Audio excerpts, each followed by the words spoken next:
Serie B-Win. Tutti i colori della passione.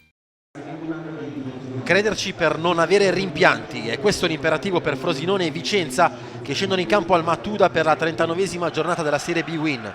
Vincere le ultime 4 gare e sperare, questo può fare il Frosinone di Campilongo, il quale schiera un 4-4-2 che ritrova Santoruvo in attacco.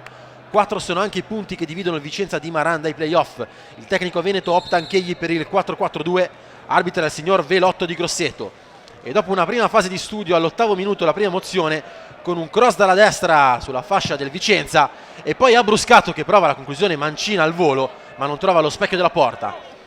Rivediamo il cross dalla destra e la conclusione acrobatica di Abruscato, niente da fare. Al 10° però la reazione del Frosinone, che trova subito il gol con Santoruvo, una reazione di quelle che fanno male, perché Santoruvo trova il 5° sigillo stagionale dopo essere stato reintegrato in rosa. Si era operato al tendine d'Achille lo sfortunato attaccante del Frosinone, che però quest'oggi ritrova il gol e il 5° sigillo stagionale. Ci crede ancora il Frosinone, che trova un'altra conclusione pericolosa, stavolta è Masucci sul cross di Catacchini a non trovare il gol grazie all'opposizione ottima di Russo.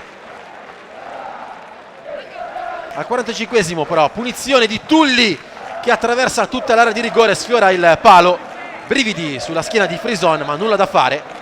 E poi ancora Tulli, che a 2 minuti dalla fine del primo tempo, ecco qui, aggancia al limite dell'area, tira col destro, ma per Frison non c'è nessun problema.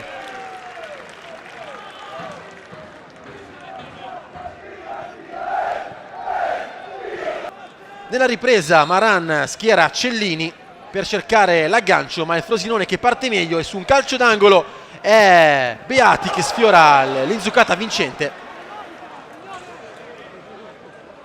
Rivediamo il calcio d'angolo e Beati che per poco non insacca, ma 2 minuti dopo è la punizione magica di Terranova, che trova il doppio vantaggio al 52°. Il destro potente e preciso di Terranova, esultanza polemica.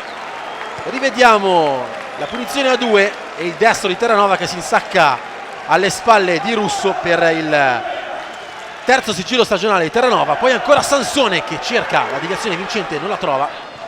È un buonissimo Frosinone. Poi c'è il cambio al 60° di Terranova, che viene criticato e fischiato dai propri tifosi per aver probabilmente abbracciato, ecco qui, il suo tecnico Campilongo, duramente contestato dalla folla in settimana.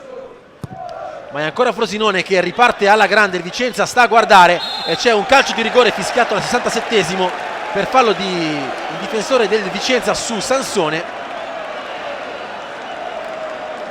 E lo stesso Sansone che si incarica della battuta e supera Russo, che intuisce ma non riesce a respingere il penalty di Sansone, che diventa con l'8° centro il miglior realizzatore del Frosinone in questa stagione.